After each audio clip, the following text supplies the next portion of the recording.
Imaginen por un momento enterarse de que el servicio de inteligencia de todo un país, en lugar de gastar sus recursos combatiendo cosas como el ciberterrorismo o desarticulando redes de espionaje. ¿Qué es lo que uno esperaría, no? Exacto, lo que uno asume.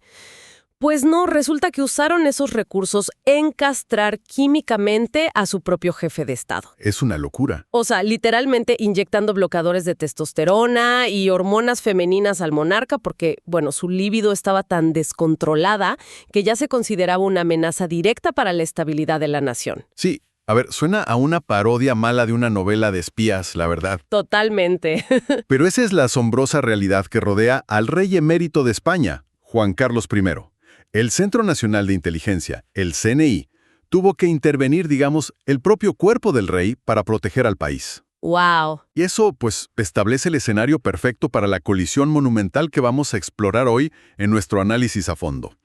Es ese momento exacto en que los impulsos más íntimos de un líder chocan de frente contra la supervivencia de una estructura institucional. Es que, claro, cuando escuchas que el aparato del Estado tiene que medicar a su rey para que el país no se desmorone, te das cuenta de que ya cruzamos la línea del simple chisme de revista. Exacto. Ya no es la prensa del corazón. No, para nada. Estamos hablando de seguridad nacional. Y de eso se trata nuestra inmersión de hoy. Analizando libros recientes como Los Borbones y el sexo. O este otro, Los novios de Felipe VI. Dos textos muy polémicos, por cierto. Muy polémicos. Y a ver, para quienes observamos esto desde América Latina o desde fuera de Europa en general, la realeza puede parecer una telenovela arcaica, ¿no? Como, ¿a quién le importa con quién duerme un rey hoy en día? Sí, parece irrelevante. Pero el trasfondo es universal. O sea, ¿cómo los secretos privados pueden convertirse en armas destructivas? Hoy vamos a diseccionar al actual rey, Felipe VI, las afirmaciones sobre su vida oculta y la tremenda gravedad institucional de todo esto. Y para entender esa magnitud, la crisis actual de Felipe, no podemos simplemente mirar el presente. Tenemos que ir un poco atrás. A la herencia, claro. Exacto, a esa herencia genética y operativa que carga sobre sus hombros. La dinastía de los Borbones tiene un largo historial donde el poder absoluto siempre se ha mezclado con un desenfreno que el Estado pues ha tenido que gestionar y encubrir sistemáticamente. Como apagafuegos. Básicamente, piensa en el primer Borbón, Felipe V. Era bipolar, le decían el animoso o el melancólico, y tenía un apetito sexual tan insaciable que su segunda esposa, Isabel de Farnesio, tuvo que pedir una dispensa papal. Espera, ¿una dispensa papal para qué? Para no tener que satisfacerlo más de 3 veces al día. No te creo, en serio. Documentado históricamente. Era un asunto de Estado. Y si avanzamos un poco a Fernando VII, el rey felón, Ajá. él padecía de macrosomía genital. O sea, un miembro viril de un tamaño, digamos, descomunal. Exactamente. Una deformidad física tan severa que la procreación natural con su esposa era mecánicamente imposible. ¡Wow! ¡Qué dolor! Imagínate. El Estado tuvo que intervenir diseñando un aparato específico. ¿Un aparato? Sí, una especie de cojín con un anillo en el centro para que pudiera consumar el acto y concebir a su heredera Isabel II. O sea, cero romanticismo ahí. Nada, cero. Era una operación de supervivencia dinástica pura y dura. Y esa heredera, Isabel II, ella llevó esta separación entre el matrimonio y el deseo a otro nivel completamente distinto, ¿verdad? Totalmente. Isabel II es un caso fascinante de cinismo institucional. Ella ridiculizaba abiertamente a su esposo, su primo Francisco de Asís, de quien siempre se rumoreó que era homosexual. Claro. Hay una anécdota de ella que a mí me parece lapidaria. Esa donde se queja de su noche de bodas. Sí. Que dice algo así como, ¿qué podía esperar de un hombre que en la noche de bodas llevaba más encajes que yo? Es una frase brutal. Ella cuestionaba la masculinidad de su marido en público y paralelamente dependía de una larga lista de amantes para asegurar la continuidad de la sangre. Porque la monarquía no colapsaba por esos escándalos en esa época. Para nada. Mientras naciera un heredero, el contrato estaba cumplido y punto. Claro, el mandato era la fertilidad, no la fidelidad. Lo cual nos lleva de vuelta al caso que mencionábamos al principio, Juan Carlos I. El rey emérito, sí.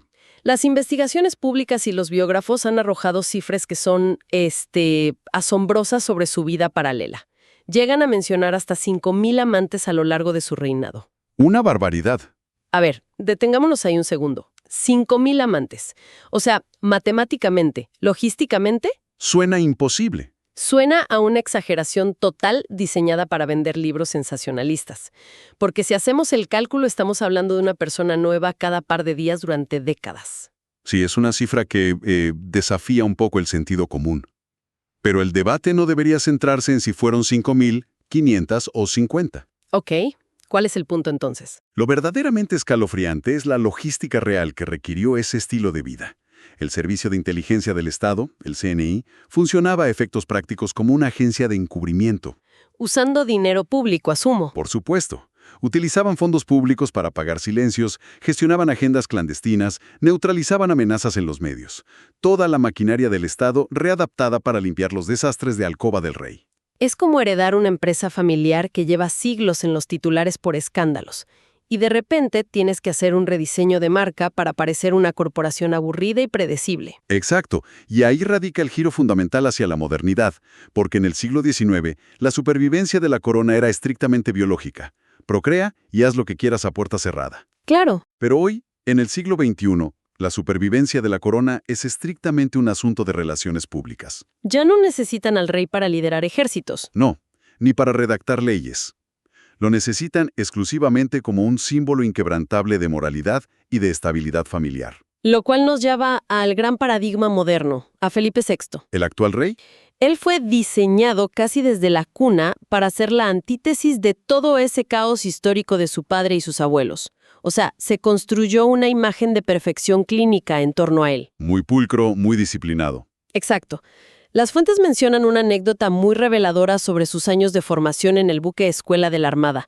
Dicen que sus superiores tenían la orden tácita de no proporcionarle preservativos cuando llegaban a puerto. ¿Por qué asumían que no los iba a usar? Claro, asumían que un futuro rey, tan entregado a su deber y a su agenda oficial, simplemente no tendría el tiempo ni el instinto para tener una vida privada indiscreta. Básicamente le construyeron una jaula de cristal moral a su alrededor. Sí, una jaula que, según el periodismo de investigación reciente, resulta ser una ilusión óptica. Y aquí es donde entra el trabajo de Joaquín Abad. El periodista. Exacto, el autor del libro Los novios de Felipe VI.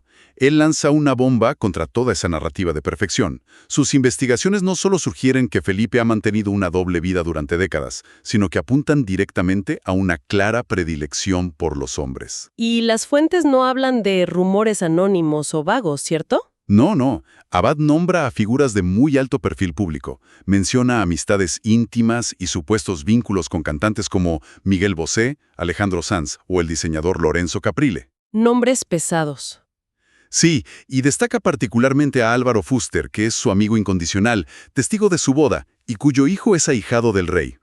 Ahora, hagamos una pausa aquí porque creo que es importante. No quiero que caigamos en la trampa de escandalizarnos solo porque un matrimonio real sea un arreglo. Claro, eso es lo de menos. Cualquiera que entienda un mínimo de historia sabe que casarse por amor es un lujo muy reciente y bastante inestable para la realeza.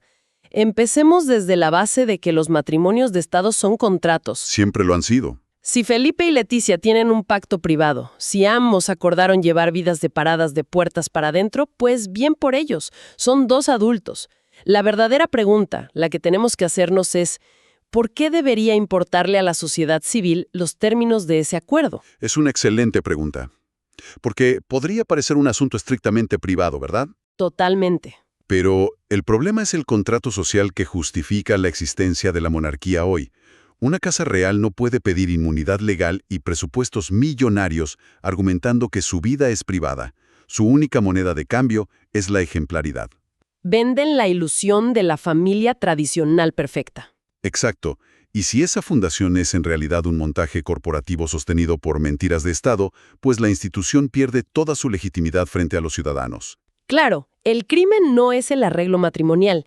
El crimen es el encubrimiento a nivel industrial necesario para mantener ese engaño en una era de información digital constante. Y ahí es donde la figura de Leticia Ortiz se vuelve tan compleja en este rompecabezas. Sí, porque no estamos hablando de una aristócrata dócil del siglo pasado. Leticia llegó a la zarzuela siendo una mujer divorciada. Una periodista sumamente culta, además. Culta, inteligente, muy ambiciosa, y con una vida plena a sus espaldas. Las fuentes mencionan relaciones largas con artistas, escritores, figuras como Alonso Guerrero, Waldo Saavedra, Fer del grupo Maná. Leticia entendió perfectamente la transacción. El análisis de las fuentes sugiere que este matrimonio fue casi una fusión corporativa. Me encanta esa analogía. Ella aportaba, digamos, el barniz de modernidad de clase media, garantizaba la descendencia y ejecutaba un desempeño profesional impecable frente a las cámaras. Y a cambio, accedía a la cúspide absoluta del poder. Exacto. Pero el sistema colapsa cuando las grietas de ese arreglo se hacen públicas. Pensemos en las explosivas declaraciones recientes de su excuñado, Jaime del Burgo. Este fue un terremoto. Sí, sobre supuestas relaciones paralelas de la reina posteriores a la boda que amenazan con destruir por completo la narrativa oficial. Y la respuesta de la Casa Real ante todo esto es siempre la misma, este silencio ensordecedor. No confirman ni desmienten. Nunca. Dejan que el ruido mediático crezca, a veces incluso rumores que la misma prensa califica de absurdos, como esa supuesta conexión romántica entre Felipe y la ex primera dama argentina Juliana Aguada. Sí, se habló mucho de eso. Y lo hacen para que el público simplemente se agote tratando de separar la verdad de la ficción. Pero una crisis de imagen pública es una cosa. Lo que realmente necesitamos desempacar ahora es la gravedad de todo esto. El núcleo del problema. Exacto. El momento exacto en que un problema de relaciones públicas muta en un arma geopolítica de destrucción masiva. Y aquí es donde tenemos que abordar la verdadera gravedad de la presunta homosexualidad de Felipe VI. Porque desde la óptica de la seguridad del Estado, el riesgo no tiene absolutamente nada que ver con la orientación sexual del monarca en sí. O sea, a quien ame es irrelevante para el Estado. Totalmente irrelevante. El peligro monumental, la vulnerabilidad catastrófica de la que hablan las fuentes, nace del hecho de que él se vea obligado a ocultarlo a toda costa. Por la naturaleza conservadora de la institución, claro. Trato de visualizar esto con una analogía, a ver qué te parece. A ver. La imagen inmaculada de la monarquía es como un muro de carga en la arquitectura del Estado español. Sostiene todo el techo de la estabilidad política. Ajá, me gusta. Pero si dentro de ese muro hay una grieta enorme y oculta, digamos, la evidencia gráfica de la doble vida del rey, cualquier persona con un cincel puede acercarse a ese muro y amenazar con derrumbar toda la casa, a menos que el gobierno cumpla sus demandas. El concepto del muro de carga ilustra el mecanismo perfectamente. Y es aterrador porque las investigaciones de Abad señalan que ese cincel ya existe. Las fotos. Y ya fue utilizado. Sí, la acusación más fuerte es que se afirma que hay fotografías explícitas de Felipe en actitud íntima besando a otro hombre. ¡Wow! Y el terror de la Casa Real no es que esas imágenes terminen en una revista de chismes. El terror es cómo se utilizaron en los rincones más oscuros del poder político. Y aquí es donde la historia deja de ser, digamos, un drama personal para convertirse en un caso de secuestro institucional. Porque las fuentes afirman que la amenaza de filtrar esas fotografías se utilizó para extorsionar al mismísimo gobierno español. Al más alto nivel. Obligándolo a conceder indultos presidenciales precipitados a figuras políticas como Rafael Vera y José Barrio Nuevo. Y para quienes nos escuchan dimensionen el calibre de esta acusación, tenemos que explicar muy brevemente qué es el caso Gal. Por supuesto. Y hago un paréntesis importante aquí.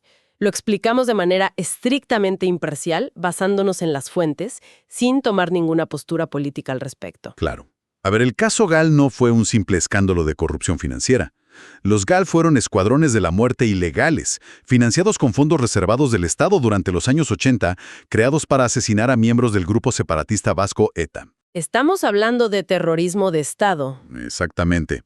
Y Vera y Barrio Nuevo eran altos cargos del gobierno que terminaron condenados a prisión por estos crímenes. Entonces, indultarlos era un terremoto político indefendible. Analicemos la mecánica de este chantaje, porque es alucinante. Dejando claro, de nuevo, que solo estamos repasando lo que dicen las fuentes. ¿Cómo es que una amenaza contra la reputación del rey obliga al Poder Ejecutivo, a un presidente del gobierno, a liberar a criminales de Estado? Es una excelente pregunta. O sea, ¿por qué un político electo asumiría ese costo inmenso, esa mancha en su carrera, solo para salvar la imagen del monarca? Porque en el marco constitucional, la caída del rey no es simplemente la caída de un hombre, es una falla sistémica masiva. Claro, el rey es el símbolo de la unidad nacional. Si ese símbolo se ve envuelto en un escándalo que destroza su legitimidad de la noche a la mañana, Se abre una crisis institucional de consecuencias imprevisibles. Una caja de Pandora. Exacto. Entonces los partidos políticos tradicionales prefieren absorber el golpe de un indulto escandaloso antes que arriesgarse a un vacío de poder en la jefatura del Estado. Tiene sentido.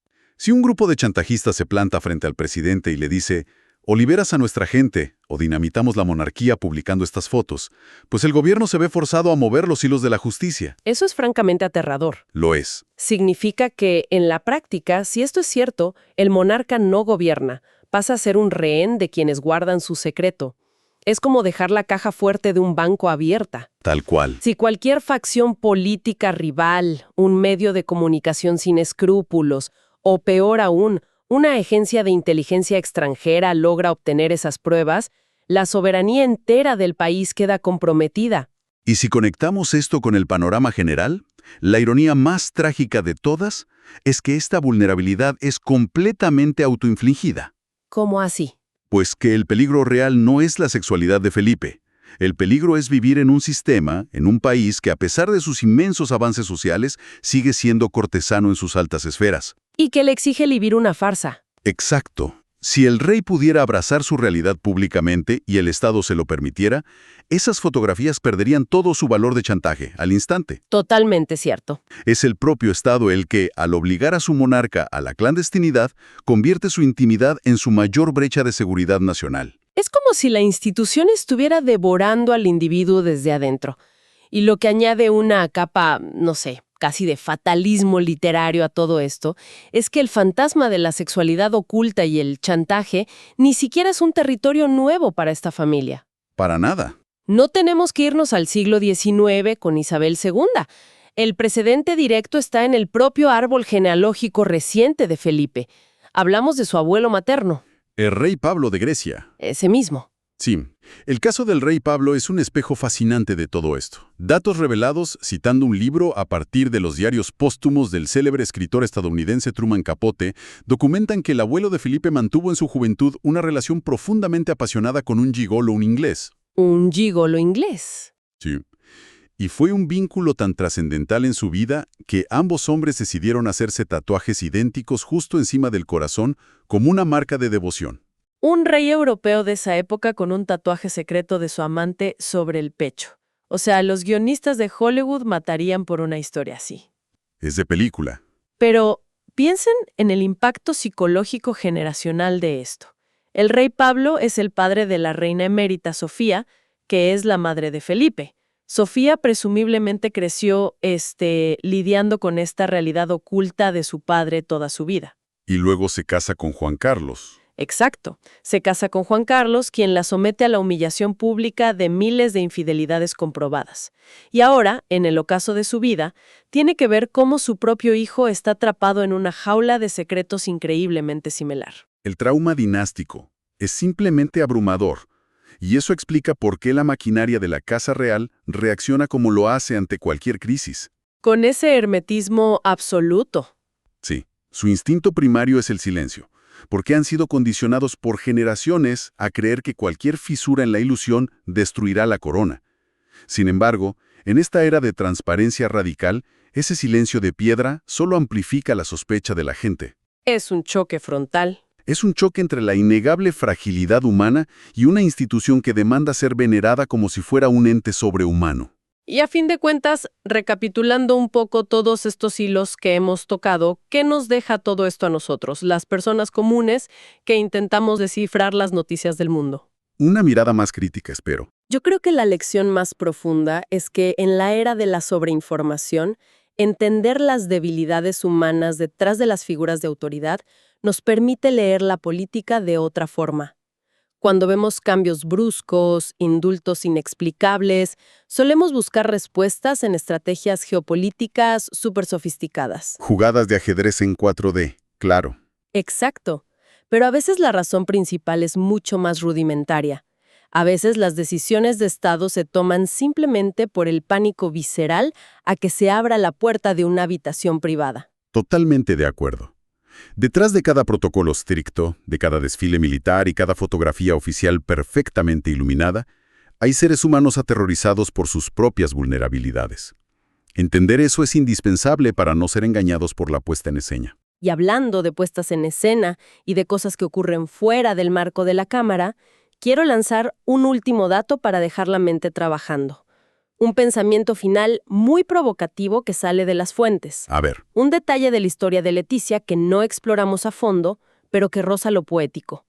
Mucho antes de que ella siquiera soñara con pisar un palacio, en la época en que trabajaba como periodista en México, se dice que existe una grabación en video de ella. sí, el famoso video. En ese video, Leticia supuestamente aparece hablando muy apasionadamente en contra de la monarquía y a favor de la república. Una republicana convencida en su juventud.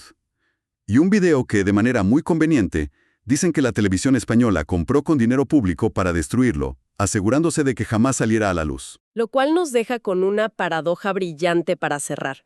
Piénsenlo, ¿será posible que esta reina plebeya, la joven que alguna vez quiso abolir la monarquía, sea hoy la mente más brillante, astuta y calculadora, encargada de salvar una institución ahogada por los secretos de sus propios reyes?